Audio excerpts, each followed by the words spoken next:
राजेश्वर राजाधिराज श्रीमंत श्री श्री श्री छत्रपती शिवाजी महाराज की रामकृष्ण हरी हरे जय राम कृष्ण हरी हरी जय जय राम कृष्ण हरी हरे जय राम कृष्ण हरी हरी जय जय राम कृष्ण हरी हरे जय राम कृष्ण हरी हरी जय जय राम कृष्ण हरे जय राम कृष्ण राम जय जय राम कृष्ण हरे जय राम हरे हरे हरे जय जय राम हरे जय जय राम राम राम जय जय राम कृष्ण हरे हरे जय जय जय राम कृष्ण हरे रूप पाहता लोचनी सुख झाले ओ साजनी तो हा विठ्ठल बरवा बरवा तो हा विठ्ठल बरवा हे बाबा तारोचनी सुख झाले ओ साजनी तो हा विठ्ठल बरवा बरवा तो हा विठ्ठल बरवा तो हा विठ्ठल बरवा तो हा माधव बरवा तो हा विठ्ठल बरवा तो हा माधव बरवा तो हा विठ्ठल बरवा तो हा माधव बरवा तो हा विठ्ठल बरवा बरवा तो हा विठ्ठल बरवा तो हा विठ्ठल बरवा तो हा माधव बरवा तो हा विठ्ठल बरवा तो हा विठ्ठल बरवा बहुत सुकृताची जोडी म्हणून विठ्ठली आवडी तो हा विठ्ठल बरवा बरवा तो हा विठ्ठल बरवा हे बहुत सुकृताची जोडी म्हणून विठ्ठली आवडी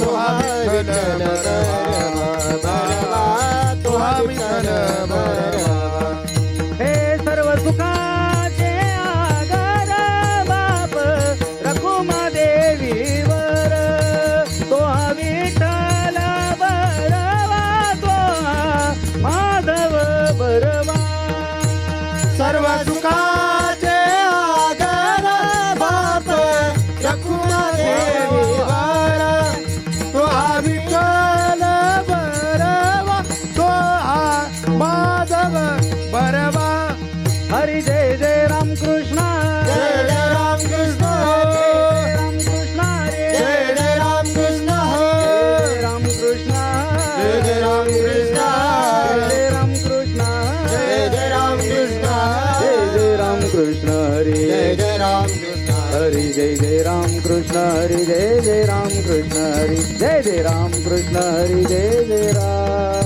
जय जय राम कृष्ण हरे जय जय राम कृष्ण हरे राम कृष्ण हरे जय जय राम जय जय राम जय जय राम ऐसा पुत्र देगा देवा ऐसा पुत्र देगा देवा जग म्हणे ज्याला बाबा जग म्हणे ज्याला बाबा जग म्हणे जाला बाबा जग म्हणे जाला बाबा जग म्हणे जाला बाबा जग म्हणे जाला बाबा कन्या तरी ऐसी देई कन्या रे ऐसी देई जैसे मीरा मुक्ताबाई जैसे मीरा मुक्ताबाई जैसे मेरा मुक्ताबाई जैसे मेरा मुक्ताबाई जैसे मेरा मुक्ताबाई जैसे मेरा मुक्ताबाई भक्त राज ऐसा गुंडा ऐसा गुंडा ज्याचा तिन्ही लोकी झेंडा ज्याचा तिन्ही लोकी झेंडा जाती लोकी झंडा जाती लोकी झंडा जाती लोकी झंडा जाती लोकी झंडा इतू के न द्यावे तुझ्याने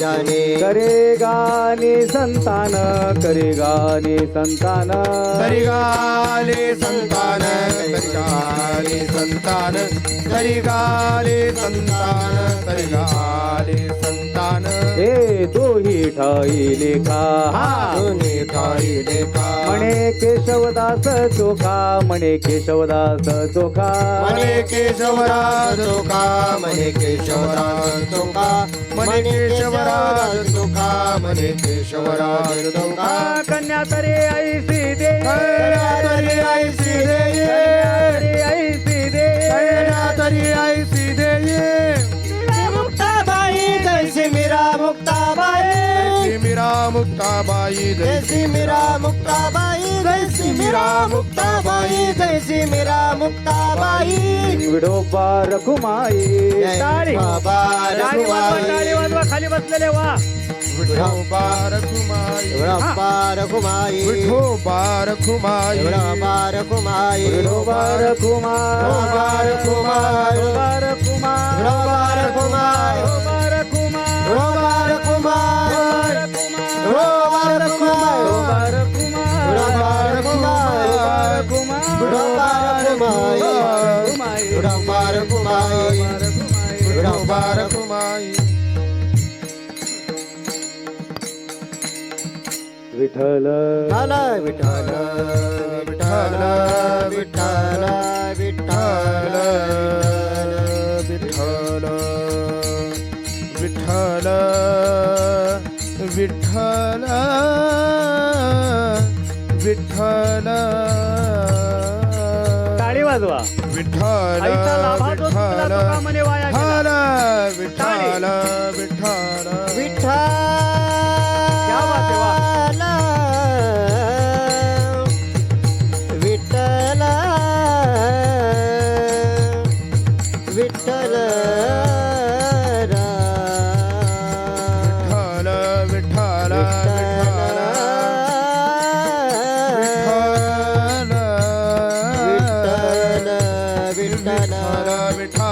विठ्ठल विठ्ठल विठ्ठल विठ्ठल विठ्ठल विठ्ठल विठ्ठल विठ्ठल बोला पुंडलिकावर धारी विठ्ठल श्री ज्ञानदेव पंढरीनाथ भगवान की जय. ज्ञानेश्वर महाराज की जय. तुकाराम महाराज की जय. ब्राह्मण प्रतिपालक हिंदवी स्वराज्य संस्थापक राजाधिराज प्रौढ प्रताप पुरंदर गजपती अश्वपती गणपती भूपती श्रीमंत श्री पुण्यश्लोक शिवाजी महाराज की धर्मवीर संभाजी महाराज की येळकोट, येळकोट. जय मल्हार विठ्ठल विठ्ठल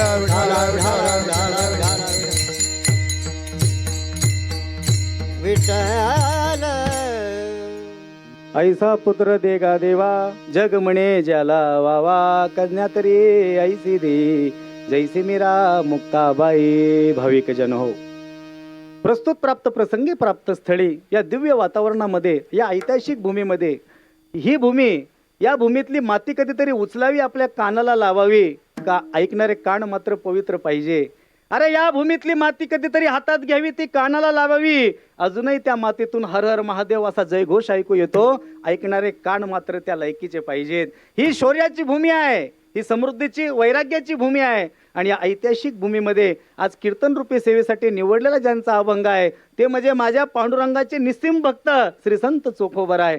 इतिहासामध्ये अनेक ठिकाणी चोखोबरायांचं वर्णन जरी आलेलं नसेल पण ज्या ज्या वेळेस आमच्या संप्रदायामध्ये संत कसे असावेत असा उल्लेख केला जाईल त्या त्यावेळेस स्वाभिमानानं श्री संत चोखोबरायांचं नाव घेतलं जाईल. विठ्ठल पाच चरणाचा अभंग श्री संत चोखोबरायांचा आहे. या अभंगामध्ये चोखोबराय भगवंताकडे सात्विक पद्धतीची मागणी मागतायत. मायबापांनो, सात्विक पद्धतीची मागणी भगवंताकडे मागताय. मागितलं पाहिजे. अरे कोणाकडे काही मागत राहणे हा जीवाचा स्वभाव आहे. कोणाकडे काहीच न मागणे हा संतांचा स्वभाव आहे. आणि मागत नाही त्याला आग्रह करणे हे माझ्या देवाचा स्वभाव आहे. कोणाकडे काहीच न मागणे हा साधू संतांचा स्वभाव आहे. या अनुषंगानं कोणाकडे काहीच जर माझे साधू संत मागत नसतील तरी देखील अभंगात आज चोखोबराय असं का म्हणतात तर याचं कारण सांगेल की सात्विक पद्धतीची मागणी जगाच्या कल्याणासाठी केली पाहिजे. हीच खऱ्या अर्थानं संतांची भूमिका आहे. साऱ्या जगानं जरी त्रास दिला असला तरी जगाचं कल्याण करण्याकरिता सर्त स्वतः झिजतात पण जगाचं कल्याण करतात, आपला संसार सुखाचा करतात. या अनुषंगानं या ठिकाणी अभंग चोखोबरायांचा आहे. आणि चोखोबराय सारखी अतिशय हालाकीची परिस्थिती एकही संतांची नव्हती. गाठी गाठीचं लुगडं नेसलेली त्यांची बायको, तिचं नाव सोयराबाई. आणि 5 वर्षाचा मुलगा, अरे केस विस्कटलेले, मळके कपडे अंगावर घातलेले, त्या बाळाचं नाव कर्मवेळा. आणि मग एक दिवसाचा प्रसंग आहे माय बापानो, त्या पंढरपूरच्या रावळामध्ये काय बोलवा त्या चोखोबाला, त्यांनी आपला देव बाटवला. अरे म्हणते या चोख्याने देव बाटवला, आणि बैल झुंपा याला जीवे मारा. इतका त्रास समाजाने दिला. चोखोबरायांना बैलगाडीला बांधलं गेलं. अरे आसूड वाढणार. तेवढ्यामध्ये चोखोबरायांनी डबडबल्या डोळ्यानं भगवंताकडे पाहिलं आणि हाक मारली, अरे धाव घाली विठू आता चालू नको मंद, बडवे मारी ती मग जाईसा काय अपराध. परिणाम जगाच्या बापाला तिथं प्रगट व्हावं लागलं. आणि ते बैलाचा आसूड असं माझ्या देवानं बैलगाडीचं असं ओढून धरलं. आणि हे एकमेकाला विचारतात, का रे इथून पाखरू उडालं तर आपली गाडी पंढरपूर पर्यंत थांबत नव्हती, मग आज आपल्या गाडीला ब्रेक कसा काय लागला. यांना काय माहित की जगाच्या बापानं त्या आसूड धरलेला आहे. परिणाम अख्खा परिवार माझ्या देवासंग भांडतो आहे. आणि देवासंग भांडत असताना तेवढ्यामध्ये 5 वर्षाचा मुलगा तिथं कर्ममेळा येतो आणि देवाकडे पाहतो, देवा अरे काय अपराध होता आमचा, जन्म गेला उष्टे खाता आणि लाज नव्हे तुझ्या चित्ता. तेवढ्यामध्ये चोखोबरायांची धर्मपत्नी तिथे येते आहे. आपल्या नवऱ्याला त्या बैलगाडीला बांधलेलं पाहिलं आणि डबडबल्या डोळ्यानं सोयराबाई म्हणतात, देवा अरे तुला काही खायला मिळत नव्हतं तेव्हा माझ्या गरीबाच्या झोपडीत यायचा वाळवंटात आणि शिळे तुकडे खायचा. आज माझ्या नवऱ्याच्या जीवावर तू उठलास का रे. पाळीले पोशिले त्याचा हा उपकार, दुबळीचा भ्रतार मारू पाहशी. पण इतका त्रास जरी जगानं दिला तरी त्यांना तारणारा, त्यांना पोसणारा जगाचा बाप पंढरीश परमात्मा पांडुरंग त्याच्या पाठीशी होता. आणि मग नको खेद करू कोणत्या गोष्टीचा, पती लक्ष्मीचा जाणत असे. इतका त्रास समाजानं दिला तरी माझे साधू संत फक्त जगाच्या कल्याणासाठी मागतच राहिले. आणि जी सात्विक पद्धतीची मागणी माझ्या साधू संतांनी केली त्याच मागणीचा विचार आज आपण या ठिकाणी शिवचरित्राच्या प्रसंगात करूयात. मित्रांनो, मायबापांनो आणि सर्व पुढे बसलेल्या वारकऱ्यांनो, ऐका. छत्रपती शिवराय यांचं चरित्र म्हणजे 21व्या शतकातील वाघिणीचं दूध आहे. ते मिळवणं अवघड आहे आणि मिळालं तर त्याहीपेक्षा पचवायला महाकठीण आहे. एखादी वाघीण मिळायला अवघड, योगायोगानं वाघीण जर मिळाली तर ती व्यालेली मिळायला अवघड. आता इतकी लोक समोर बसली आहेत, वाघीण पाहिली का तुम्ही? नाही ना. कुणी म्हणेल आम्ही मोबाईल मध्ये पाहिली, कुणी म्हणेल आम्ही चिडियाघरमध्ये म्हणजे प्राणी संग्रहालयात पाहिली. नाही का, आपण वाघीण पाहू शकत नाही. एवढं सामर्थ्य आपल्यात नाही. पण ऐका, शिवरायांचे चरित्र म्हणजे वाघिणीचं दूध आहे. ऐका, एखादी वाघीण मिळायला अवघड, योगायोगानं वाघीण मिळाली ती व्यालेली मिळायला अवघड. योगायोगानं वाघीण व्यालेली मिळाली, तिचं दूध काढायला अवघड.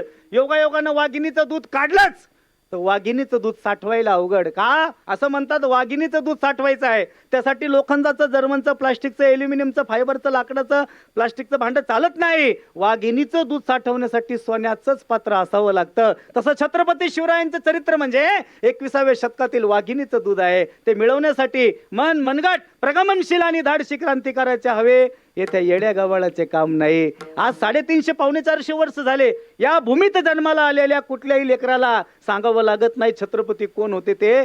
जणू नियती त्याच्या कपाळावर शिवाजी हे 3 अक्षर कोरूनच त्याला जन्माला घालते की काय एवढं सांगावं, एवढं स्वाभिमान या शब्दात आहे. पहिल्या अक्षरात रामायण, दुसऱ्या अक्षरात महाभारत, तिसऱ्या अक्षरात शिवभारत आणि 3ही अक्षर मिळून महान भारत घडविण्याचं सामर्थ्य शिवाजी या नावात आहे. कधीतरी उलट नाव वाचून पहा, त्याचं होतं जीवाशी हयातभर. जो महापुरुष, जे मावळे, जे कर्तृत्वनिष्ठ महापुरुष आपल्या जगाच्या कल्याणासाठी झिजत राहिले, या मातीत स्वतःचा रक्ताचा थेंब त्यांनी मिसळवला आणि हे स्वातंत्र्याचा सूर्य आपण पाहिला. खऱ्या अर्थानं त्यांचं चरित्र जर आपल्याला ऐकायचं असेल ना, त्यासाठी मनगट, प्रगमनशील आणि धाडसी क्रांतिकाराचे पाहिजे. पाव खाऊन आतपाव झालेलं इथं काम नाही. इथं शूरवीरच पाहिजे. तुकोबराय म्हणतात ना, वीर विठ्ठलाचे गाडे आणि कळी काळ पाया पडे. आम्ही कोण आहोत? आम्ही गरज पडल त्या वेळेस हातामध्ये तलवारी सुद्धा घेऊ शकतो आणि गरज पडल त्या वेळेस हातामध्ये आमच्या विठोबाच्या पालखी सोहळ्यात आम्ही टाळ सुद्धा आमच्या गळ्यात घेऊ शकतो. अरे हे सुद्धा धर्माचं रक्षण आहे. वारकऱ्यांसोबत राहून टाळ वाजवणे, मृदुंग वाजवणे हे सुद्धा धर्माचं पालन आहे. आणि हातात तलवारी घेऊन रणांगणामध्ये दुश्मनासोबत लढणं हे सुद्धा धर्माचं रक्षण आहे. आणि माझे तुकोबराय म्हणतात, धर्माचे पालन करणे पाखंड खंडन, हेच आम्हा करणे काम, बीज वाढवावे नाम. ज्या वेळेस अधर्म माजेल, धर्माचा नाश होईल, त्यावेळेस अधर्माचा नाश करण्याकरिता, धर्माचं रक्षण करण्याकरिता देवही अवतार घेईल आणि साधू संत सुद्धा अवतार धर्म घेतील. रक्षमाया अवतार घेशी क्या बात. आपुल्या पाण्याशी भक्त जन आपुल्या पाण्याशी भक्त जन धर्म रक्षमाया अवतार घेसे आपुल्या पळीसे भक्त जना आपुल्या पळीसे भक्त जना भक्त जन. शिवचरित्रात नेमकं आपल्याला पाहायचं काय, तर हे समतेचं राज्य होतं, हे गोरगरिबांचं राज्य होतं, हे रयतेचं राज्य होतं, हे शेतकऱ्यांचं राज्य होतं, हे साधू संतांचं राज्य होतं, हे माझ्या आया बहिणींचं राज्य होतं. शिवकाळ तो आता 21व्या शतकातला काळ. याचा जर आपण थोडंसं जर विश्लेषण केलं तर आपल्या लक्षात येतं, मायबापांनो शिवरायांचंच नाव का. आता उद्या आपल्याला शिवजन्म पाहायचा आहे आणि प्रतापगडच्या थेट पायथ्याशीच या ऐतिहासिक वातावरणामध्ये आपण छत्रपतींचा शिवजन्म आपण पाहणार आहोत. पण त्यापूर्वी आज आपल्याला पाहायचंय, थोडासा विस्तारपूर्वक पाहायचंय, शिवजन्मापूर्वीचा महाराष्ट्र कसा होता. हा महाराष्ट्र दयादुधामध्ये भिजत होता, अध्यात्मामध्ये नाहत होता, आनंदामध्ये हा डुलत होता. हा महाराष्ट्र काय कमी नव्हतं या महाराष्ट्रामध्ये. अरे कधीतरी या भारत देशाला सोन्याची चिडिया म्हणायचे, इथं सोन्याचा धूर निघायचं, एवढं ऐश्वर्य संपन्न आपला देश होता आणि ही भूमी होती, ही भारत भूमी होती. या महाराष्ट्रानं साऱ्या जगाचं, साऱ्या देशाचं नेतृत्व करावं, एवढा कर्तृत्व संपन्न पुरुषार्थ इथं या भूमीत जन्माला आला. पण काय झालं याचा विचार आपण सगळे करणार आहोत. अहो काळाच्या पटलावर तर काही राजे झाले, महाराजे झाले, काळाच्या ओघाबरोबर सगळे विस्मरणात गेले, मात्र छत्रपती शिवाजी नाव अजूनही आम्हा सगळ्यांच्या हृदयामध्ये जिवंत आहे. हे कशामुळे, तर याचा जर आपण विचार केला तर तत्कालीन आर्थिक, धार्मिक, सामाजिक परिस्थितीचा विचार करावा लागेल. तत्कालीन संदेशवहनाचं साधन काय होतं, दळणवळणाचं साधन काय होतं, तत्कालीन परिस्थितीमध्ये अर्थव्यवस्थेचं साधन काय होतं, या सगळ्या गोष्टीचं कॅल्क्युलेशन केलं तर आपल्या लक्षात येतं की जगाच्या पाठीवरती अगदी 15 वर्ष बालपणाचे जर सोडले तर पुढच्या 35 वर्षामध्ये दिल्लीच्या तख्त्यावरती वारकऱ्यांचा भगवा पडकवण्यापर्यंतचा पुरुषार्थ घडवण्याचं काम या भूमीमध्ये, महाराष्ट्र भूमीमध्ये छत्रपती शिवराय आणि 18 पगड जातीतल्या मावळ्यांनी केलंय. अरे अनेक राजे महाराजे आपल्याला पाहायला मिळतात, काळाच्या ओघाबरोबर सगळे विस्मरणात गेले, मात्र छत्रपती शिवराय अजूनही आपल्या हृदयामध्ये ते नाव स्वर्णाक्षरात कोरलेलं आहे. काय कारण आहे. अहो भीष्माची प्रतिज्ञा, अर्जुनाची एकाग्रता, एकलव्याची गुरुभक्ती, श्रावणाची मातृभक्ती, कर्णाचं दातृत्व, भगीरथाचा प्रयत्न व हरिश्चंद्राची सत्यनिष्ठा इत्यादी सर्व गोष्टी, सर्व गुणांचं जर लेखाजोखा कुठं पाहायचा असेल ना तर ते छत्रपती शिवरायांचे जीवन चरित्रात आपल्याला पाहायला मिळतो. जगातले सगळे महापुरुषांचे थोडे थोडे गुण छत्रपती शिवरायांच्या जीवनात आपल्याला पाहायला मिळतात. नाही तर फार अवघड आहे महाराज. आपण जर शिवचरित्र किंवा आपण जर आपला राजांचा दैदिप्यमान इतिहास जर आपण नाही ऐकला, नाही वाचला आणि जर नाही सांगितला तर येणाऱ्या पिढीचं फार अवघड होणार आहे. जर आपला हा बाल वर्ग समोर बसलेला जर यांना प्रवृत्त करायचं असेल, याच्यासाठी छत्रपती शिवरायांचं चरित्र आपल्या घरोघरी पोहोचलं पाहिजे. नुसतं घरोघरी नाही, आपल्या होटापर्यंत गेलं पाहिजे. नुसतं होटापर्यंत नाही, होटातून आपल्या पोटात गेलं पाहिजे, पोटातून आपल्या हृदयात आलं पाहिजे आणि हृदयातून आपल्या मस्तकात वाचलं पाहिजे. पुस्तकाने मस्तक सुधारतं आणि जे मस्तक सुधारलेलं असतं ते कोणासमोरही नतमस्तक होत नाही. एवढं पुरुषार्थ संपन्न चरित्र माझ्या छत्रपती शिवरायांचं आहे. विठाला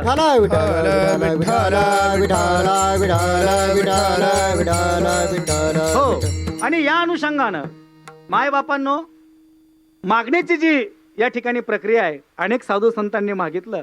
बोलोबराय पंढरपूरला जात असायचे आणि नेहमी म्हणायचे, देवा मी जन्मभर तुझी वारी केली, माझ्या पोटी असा एखादा मुलगा जन्माला दे की त्यानं तुझी सुद्धा वारी केली पाहिजे. परिणाम काय झाला, जगद्गुरु तुकोबरायांचा त्या ठिकाणी जन्म झाला, त्यांच्या पुढे तुकोबराय जन्माला आले. अशी संतान जन्माला आली पाहिजे. खऱ्या अर्थाने त्याने देशाचं, धर्माचं, संस्कृतीचं रक्षण केलं पाहिजे. आठवा तो प्रसंग, 5 सुलतानी सत्ता या महाराष्ट्राच्या छाताडावर अशी थया थया नाचत होते. नव्हता स्वधर्माचा स्वाभिमान की नव्हता स्वतःच्या अस्मितेचं भान. का कसं जगत होतो आपण. अरे 12व्या शतकामध्ये एवढा ऐश्वर्य संपन्न असणारा महाराष्ट्र, पण घात झाला. चंद्राला केव्हा कधी काळे डाग पडले हे कधी कोणाला कळलंच नाही. त्या विंध्याचल पर्वताच्या पाठीमागून 8,000 घोड्यांच्या 32,000 टापा या महाराष्ट्राच्या उरावर आढळल्या आणि त्यांचा म्होरक्या होता अलाउद्दीन खिलजी.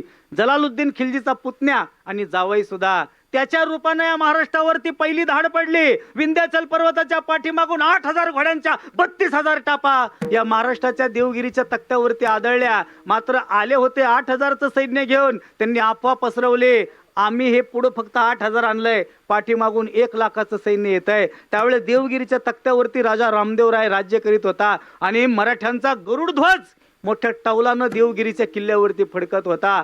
गाफील राहिला. परिणाम घात झाला.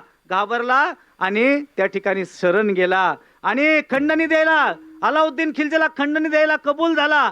त्या खंडणीमध्ये हिरे, माणिक, मोती, पाचू, रेशीमचे गट्टे, मसाल्याचे पदार्थ अशा अनेक प्रकारची खंडणी तिने दिली आणि खऱ्या अर्थानं महाराष्ट्र तिथं पहिल्यांदा झुकला. देवगिरी झुकला. हा आघात होता ना होता तोपर्यंत आता माझे ज्ञानोबा आहे समाधिस्थ होणार. अरे शिवजन्मापूर्वीचा महाराष्ट्र जर आपण पाहिला तर किती हळहळ व्हावी आपल्या जीवनामध्ये. आता माझे ज्ञानोबा समाधिस्थ होणार. साऱ्या वारकऱ्यांना घेऊन आळंदी ते पंढरीची वारी करणारे ज्ञानोबा. अरे मा म्हणजे मानवता, उ म्हणजे उदारता, ली म्हणजे लीनता, ज्ञा म्हणजे ज्ञानोत्तम, न म्हणजे नरोत्तम, दे म्हणजे देवोत्तम, व म्हणजे वरोत्तम. एवढा अधिकार ज्यांच्या नावात आहे. संत किती झाले परंतु कुठल्याही संताला आईची उपमा दिली नाही. पण जगाच्या पाठीवरती पुरुष जातीत जन्माला आले तरी देखील साऱ्या संतांनी ज्यांना माऊली म्हणावं एवढा अधिकार माझ्या ज्ञानोबरायांचा आहे. आणि ते ज्ञानोबराय इंद्रायणीच्या काठी सिद्धेश्वराच्या अधिष्ठानासमोर स्वर्ण पिंपळाच्या सावलीखाली समाधिस्थ होणार आहे. हा किती मोठा आघात आहे. हा आघात कसा सहन करायचा. अरे आता कुठेतरी माझ्या ज्ञानोबांच्या ओया अभंगाच्या पैजेमधून हा महाराष्ट्र कुठेतरी सावध होत होता. कुठेतरी या यवनांच्या अत्याचारापासून माझा महाराष्ट्र सावध होत होता. आणि तेवढेच ज्ञानोबा समाधीस्थ होणार. काय प्रसंग आहे माझ्या ज्ञानोबांचा समाधी घेत असताना. अरे एक हात निवृत्ती दादानी धरावा आणि एक हात माझ्या भगवंतांनी धरावं आणि समाधी गृहाकडे माझ्या ज्ञानोबाला घेऊन जावं. काय अंतकरण बोललं असेल. नामदेव महाराजांचे अनेक प्रमाण आहेत त्याच्यामध्ये. नाम म्हणे आता लोपला दिनकर,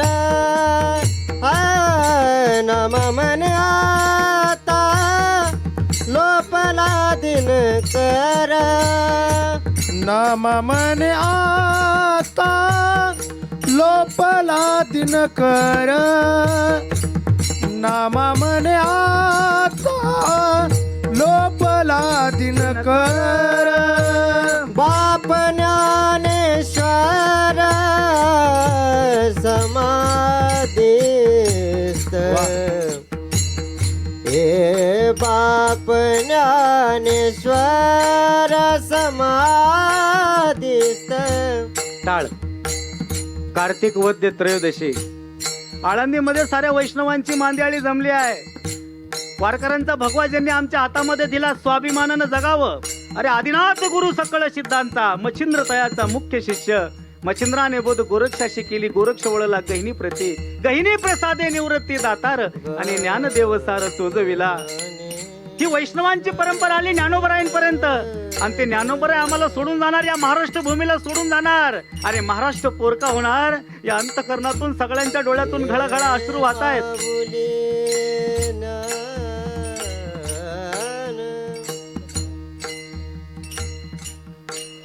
ज्ञानोबरायांनी समाधी घेतली. मायबापांनो एकावर एक या महाराष्ट्र भूमीवरती आघात होत गेले. ज्या वेळेस पृथ्वी माता दुःखी असते. अरे म्लेच्छांचा थयथयाट या भूमीवरती होतो. अहो पूर्वी एकच रावण जन्माला यायचा आणि त्याला मारण्यासाठी एकच रामाला अवतार घ्यावा लागायचा. 12व्या शतकाच्या नंतर आपण जवळपास 15व्या शतकापर्यंत जर आपण इतिहास उचकून पाहिला मायबापांनो तर एकापेक्षा एक वरचढ राक्षस जन्माला यायला लागली. कुतुबशाही, आदिलशाही, मोगलशाही, निजामशाही, बेरीजशाही अशा डच, इंग्रज, फ्रेंच, पोर्तुगीज अशा अनेक प्रकारचे हे लोक म्लेच्छ आपल्या महाराष्ट्र भूमीवरती प्रति हल्ला करायला लागले आणि साऱ्या जमिनीचा नायनाट करायला लागले, साऱ्या भूमीचा नायनाट करायला लागले आहे. ज्यावेळेस पृथ्वी माता दुःखी होते त्यावेळेस भगवंताला धाव घालते, देवा आता अवतार घे देवा आणि देवा माझं रक्षण कर देवा. आणि भगवान परमात्मा काय करतो आपल्याला सर्वांना माहित आहे. अरे घेऊन या चक्र गदा हाची धंदा करीतो, भक्ता राखी पायापाशी दुर्जनाशी संहारी. अधर्म ज्या ज्या वेळेस वाढतो त्या त्या वेळेस अधर्माचा नाश करण्याकरिता, धर्माचं रक्षण करण्याकरिता माझा देव काय करतो, अवतार घेतो. हा देवाला आणावं लागतं, वैकुंठातून स्वतःहून येतात ते संत आहे. मग मी सांगितलं आपल्याला यावंच लागतं. आगा कर्मे जे उरावे तै ते सुख दुःख ते फळा यावे, आणि तया ते भोग यावे देहा एक. आणि देवाला आणावं लागतं. देव ज्यावेळेस येतात त्यावेळेस काय होतं, धर्माचं रक्षण होतं. आता कलियुगामध्ये देव काय देव स्वरूपात येणार आहे का हो? अनेक प्रसंग आपल्याला पाहतात ना, भक्ताच्या कैवारे. ज्या ज्या वेळेस भक्त अडचणीत असतो त्यावेळेस अरे घेऊन या चक्र गदा हाची धंदा करीतो, भक्ता राखी पायापाशी दुर्जनाशी संवारी. दुर्जनाचा संवार करण्याकरिता आणि भक्तांचं रक्षण करण्याकरिता माझा देव काय करत असतो, अवतार घेत असतो. भक्त प्रल्हादाला तर किती त्रास दिला हिरण्यकश्यपून, पण त्याच्यासाठी माझा देव अवतारला का नाही? सांगा, अवतारला का नाही? देव तारी त्याला कोण मारी. आणि मग नारायण नारायण नारायण असं भजन करत असताना दुर्जन माणसाला देवाचं नाव सुद्धा आवडत नाही, आणि सज्जन माणसाला देवाच्या नावाशिवाय दुसरं काही चालत नाही. कामामध्ये काम काही म्हणा राम राम, पांडुरंग ध्यानी पांडुरंग मनी, जागृती स्वप्नी पांडुरंग. साधू संतांच्या आयुष्यात नामाशिवाय दुसरं काही नाही. आणि दुर्जन माणसाला नाव आवडत नाही. हिरण्यकश्यपू भगवंताचं नाव त्याच्या कानी पडलं की त्याच्या मस्तकाची आळे हलायची, आणि मग तो नवीन नवीन प्रयोग करायचा आपल्या स्वतःच्या पोटी जन्माला आलेल्या पोराला, म्हणजे भक्ताला मारण्यासाठी. अरे भक्त प्रल्हाद सारखा भक्त जगात दुसरा नाही, एवढा अधिकार संपन्न भक्त प्रल्हाद आहे. पण त्यांनी मारण्यासाठी किती प्रयत्न करावे, पण माझ्या देवानं त्याला वाचवलं आहे. तिचे काय प्रयत्न पुरणार आहे तो. आणि मग एक दिवस भजन करत असताना रागानं लालबुंद झाला हिरण्यकश्यपू, आणि तो आणि भक्त प्रल्हादाजवळ पोहोचला. ए पोरा, तुला सांगितलंय त्या देवाचं नाव घेऊ नको. अधर्म ज्या ज्या वेळेस वाढतो का नाही त्या त्यावेळेस धर्माचं रक्षण करण्याकरिता, अधर्माचा नाश करण्याकरिता देव अवतार घेतो. तरी त्याचं भजन सुरू आहे. कोणाच्या जीवावर तू एवढ्या उड्या मारतोस? कुठं आहे तुझा देव? सर्वत्र आहे माझा देव. मग या खांबात तुझा देव आहे का? हो बाबा, या खांबात सुद्धा माझा देव आहे. रागाने लालबुंद झाला हिरण्यकश्यपू, तिथं गेला आणि लाथा घालायला सुरुवात केली. दुर्जन तो लाथ मारी खांबावरी, ओ दुर्जन तो लाथ मारी खांबावरी, ओ दुर्जन तोलात मारी खांबावरी, दुर्जन तोलात मारी खांबावरी. स्तंभिणार हरी प्रगटला, स्तंभिणार हरी प्रगटला, स्तंभिणार हरी प्रगटला, स्तंभिणार हरी प्रगटला. दुर्जन तो लाथ मारी खांबावरी, ओ दुर्जन तो लाथ मारी खांबावरी, ओ दुर्जन तोलात मारी खांबावरी, दुर्जन तोलात मारी खांबावरी.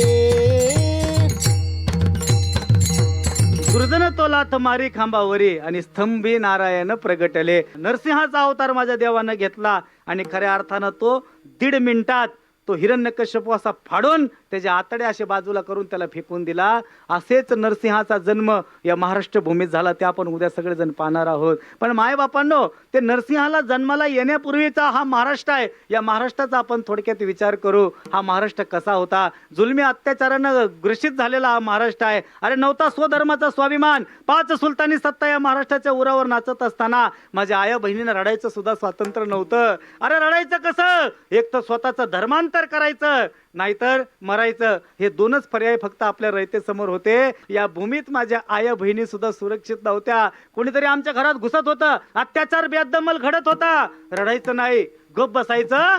चुकून आपला हुंदक्याचा आवाज आला तर बाहेर दुसरा सुलतान उभाच राहायचा. मग रडायचं झालं तर कसं रडायचं? आपल्या लुगड्याचा पदर आपल्या तोंडामध्ये कोंबायचं आणि गपचीप फुंदका फोडायचा. चुकून आवाज बाहेर गेला तर लाईनीत दुसरे सुलतान बाहेर उभे राहायचे. अरे किती अत्याचार सहन केले सण या महाराष्ट्र भूमीनं, याचा लेखाजोखा जर मांडायचं झालं तर आज माझ्या अंगावर स्वतःचे शहारे आले आहेत. कसा जगत होता आपला हिंदुस्थान, कसा जगत होता आपला भारत देश आणि कसा जगत होता आपला हा महाराष्ट्र देश, याचा आपण विचार केल्यानंतर लक्षात येईल. अहो हे होतच, मी मगा सांगितलं, एकापेक्षा एक वरचढ राक्षस इथं जन्माला यायला लागले, अन्याय अत्याचार इथं करायला लागले. फार सुंदर एका ठिकाणी वर्णन केलेलं आहे. पेरूची आणि फणसाची चोरी पचायला फार कठीण आहे हो. पेरू आणि फणस माहित आहे तुम्हाला, त्याची चोरी कधीतरी करून बघा, जास्त काळ तुमची चोरी लपली जाणार नाही.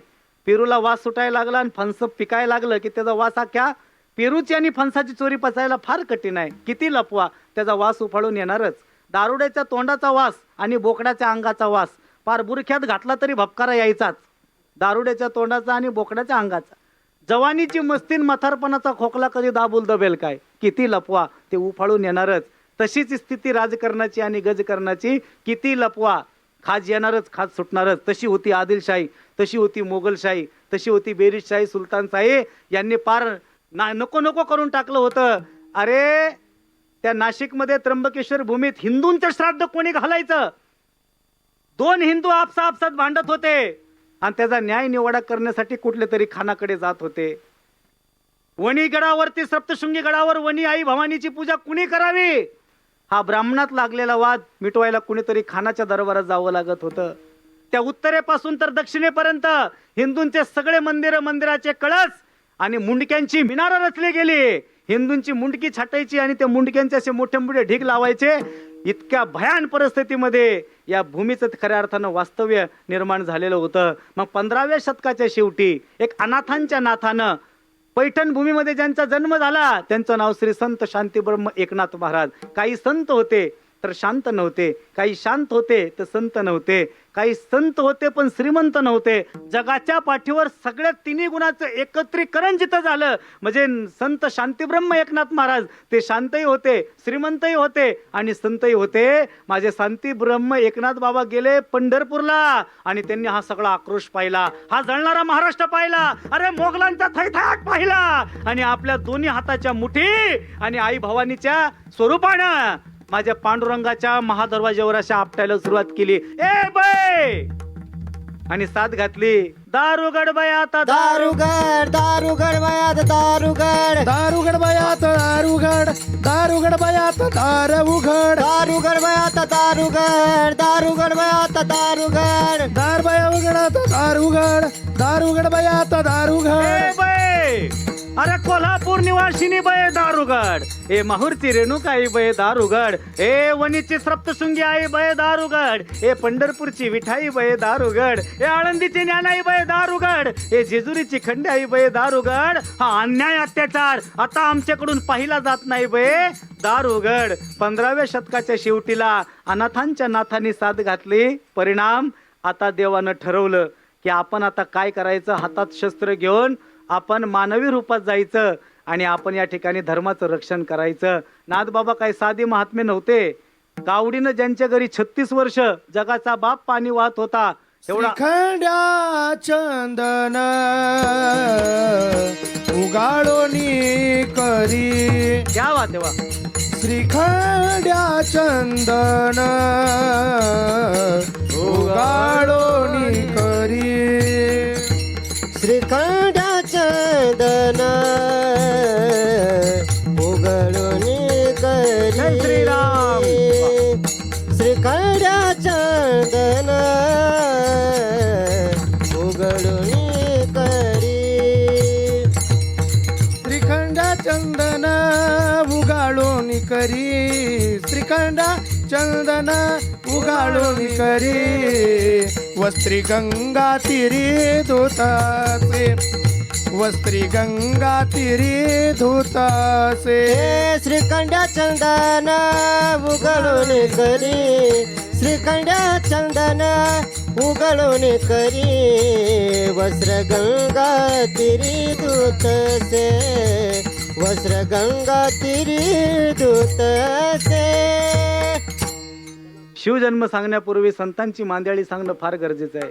कारण जेवढं आपल्या मावळ्याचं कर्तृत्व या महाराष्ट्राच्या भूमीत आहे, तेवढं हा महाराष्ट्र घडवण्यामध्ये आपल्या साधू संतांची स्वतः महत्वाची भूमिका आहे. शांतीप्रभू एकनाथ महाराज कावडीनं 36 वर्ष ज्यांच्या घरी भगवान परमात्मा स्वतः पाणी वाहत होता, एवढा अधिकार माझे संत एकनाथ महाराजांचा आहे. साथ घातली आई भवानीला आणि परिणाम आपल्याला सगळ्यांना तर आता ऐकायला मिळणारच आहे. 15व्या शतकाच्या शेवटी बयनं दार उघडलं. ऐका, बयनं कसं दार उघडलं? बाबाजी भोसलेच्या रूपानं भोसले घराणं या महाराष्ट्र भूमीत अवतरित झालं. बाबाजी भोसले त्यांचं नाव. कृष्णेश्वर महादेवाची सेवा करण्यात 10 गावची पाटीलकी त्या ठिकाणी त्यांना आहे. आणि भोसले घराणे जे नावारूपाला आलं ना मायबापांनो, ते बाबाजी भोसले यांच्यापासून आलं. म्हणजे भोसले घराण्याचं जे मूळ पुरुष आहे ते म्हणजे बाबाजी भोसले आहेत. ऐका, 10 गावची पाटीलकी असा माथापर सरदार होता आणि कृष्णेश्वरचा आशीर्वाद हात माझ्या बाबाजी भोसलेंच्या मस्तकावरती होता. बाबाजी भोसलेंना 2 मुलं झाली. पहिला विठोजी भोसले, दुसरे मालोजी भोसले. ऐका, मालोजी भोसलेंना परत 2 मुलं, शहाजी भोसले आणि शरीफजी भोसले. आणि इकडे विठोजी भोसलेंना अष्टपुत्र झाले, 8 मुलं. जणू काय अष्टपुत्र सौभाग्यवती भव असा आशीर्वादच नियतीने त्यांना दिलेला असावा. 8 पुत्र झाले विठोजी भोसलेंना. आणि मालोजी भोसलेंना झाले 2 मुलं. पहिलेचं नाव ठेवलं शरीफजी आणि दुसऱ्याचं ठेवलं शहाजी भोसले. आणि बघता बघता मनसबदारी मिळाली शहाजी राजांना. लहानपणापासूनच चाकरी करायला सुरुवात केली. आणि असा देखना राजबिंडा माझे शहाजी राजे, जणू काय भगवान कृष्ण त्यांच्या छबीमध्ये दिसावे एवढं ऐश्वर त्यांच्या ठिकाणी होतं. आणि मग बघता बघता शहाजी राजे वाढत गेले, त्यांचं वय वाढत गेलं आणि पुरुषार्थ संपन्न जीवन ते जगायला सुरुवात केली. अनेक मोहिमा त्यांनी केल्या. आणि खऱ्या अर्थानं या ठिकाणी प्रसंग आहे इकडं बुलढाणा जिल्ह्यामध्ये सिंदखेड. आणि सिंदखेडमध्ये सुद्धा असाच एक मातब्बर राजा, त्याचं नाव लखोजी जाधवराव. अरे म्हाळसाबाई आणि लखोजी जाधव 28 महलांची जहागीरदारी होती. अंगणामध्ये हिरे माणिक मोती पाचूचा सडा पडत होता. या सगळ्यापेक्षा नियतीनं अमूल्य रत्न त्यांच्या उदरामध्ये दिलेलं होतं. म्हाळसाबाई आणि लखोजी जाधवांच्या पोटी तारीख तिथी लिहून घ्या. म्हाळसाबाई आणि लखोजी जाधवांच्या पोटी 12 जानेवारी 1598 मासाहेब जिजाऊंचा सिंदखेड या ठिकाणी जन्म झाला. विठ्ठल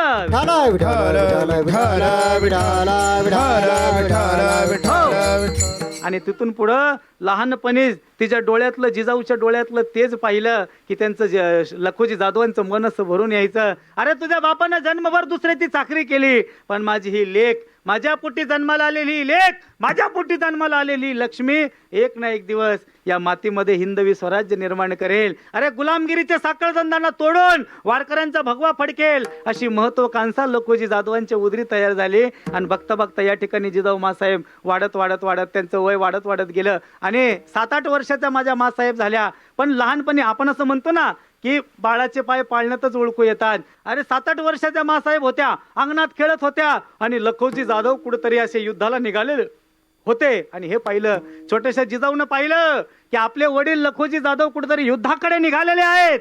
आणि पुढे जाताना अंगणामध्ये खेळत होते, ज्या घोड्यावर लखोजी जाधव बसले होते ती घोड्याला आडवी झाली. आबासाहेब, आबासाहेब कुठे चाललात? जिजाऊ युद्धाला चाललो आहे, मोहिमेवर चाललो आहे. आबासाहेब कोणाविरोधात मोहीम करायची आहे? लखोजी जाधवांनी म्हणावं, आपल्याच लोकांविरोधात मला कोल्हापूर प्रांतावरती चढाई करायची आहे. आबासाहेब कोल्हापूर तर आपलं आहे ना? छोट्याशा निरागस लेकरांना आपल्या बापाला विचारावं. ऐका प्रसंग. आणि त्यावेळेस आबासाहेब कोल्हापूर तर आपलं आहे ना? हो पुरी कोल्हापूर आपलं आहे. आबासाहेब मग तुम्ही आपल्याच लोकांविरोधात लढाई करणार? त्या बापांना म्हणावं, हो पुरी तुझा बाप हा निजामाचा चाकर आहे आणि निजामाचा खलिता आलाय, तडक युद्धात सामील व्हा, म्हणून तुझ्या बापाला युद्ध करायला जावंच लागेल आणि आपल्या स्वराज्य आणि लोकांविरोधात मला लढावंच लागेल. हे सगळं ऐकले बापाचे बोल. अरे एका 7-8 वर्षाच्या लेकराचे डोळे लालबुंद झाले, डोळे असे मुठ्या अशा आवळल्या गेल्या, डोळे लालबुंद झाले.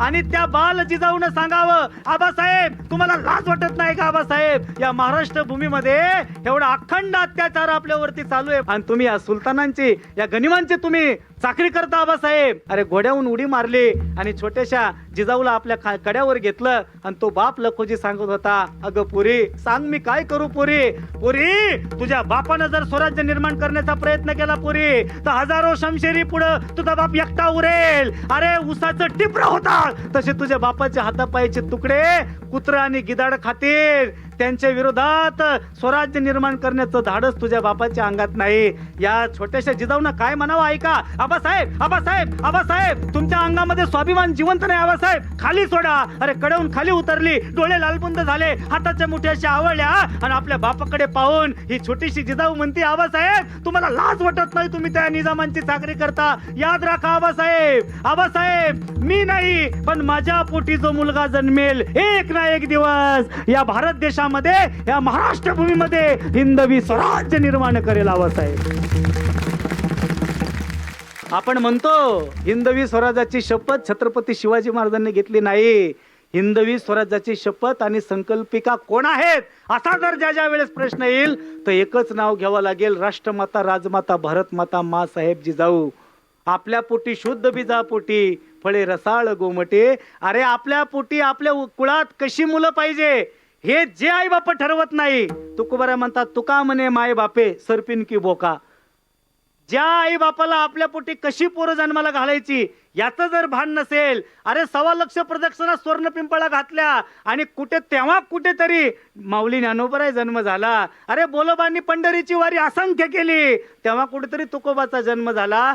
चांगली संतान कुळी जन्माला येण्यासाठी त्याग करावा लागतो. एक बीजा केला त्याग मंग भोगिले कनिस, कळे सकळा हा भाव आणि लहान थोरावरी जीव. काय बाल जिजाऊच्या अंतकरणावर काय परिणाम झाला असेल या सगळ्या गोष्टीचा. स्वतःचा बाप हा अनेक शाळांमध्ये चाकरी करतो आहे आणि एका चाकरीची मुलगी म्हणून स्वतःच ते त्यांना लाज वाटायची स्वतःची. या भूमिकेतून ते म्हणतात, माझ्या पोटी जो मुलगा जन्माला येईल एक ना एक दिवस मी त्याच्या हातात वारकऱ्यांचा भगवा देईल आणि हिंदवी स्वराज्य निर्माण करेल. अरे बालपणीच स्वराज्य संकल्पनेची खऱ्या अर्थानं शपथ घेऊन माझे माँसाहेब स्वतःच्या वडिलांना म्हणतात, आम्ही ते स्वराज्य निर्माण करू, आम्ही रयतेचं आया बहिणींचं स्वराज्य निर्माण करू, आम्ही शेतकऱ्यांचं स्वराज्य निर्माण करू. आणि खऱ्या अर्थानं जिजाऊंमध्ये ती प्रतिभा आता लखुजी जाधवांना दिसायला लागली, म्हाळसाबाईला दिसायला लागली. शहाजीराजे भोसलेंसोबत जिजाऊंच्या लग्नाची बोलणी सुरू झाली. देवगिरी किल्ल्यावरती दोघांचं लग्न अगदी थाटात पार पडलं आणि आता जाधवांची लेक भोसल्यांची सून म्हणून पुणे प्रांती आली. विठाल विठाल विठाल विठाल विठाला विठाला हो. विठाला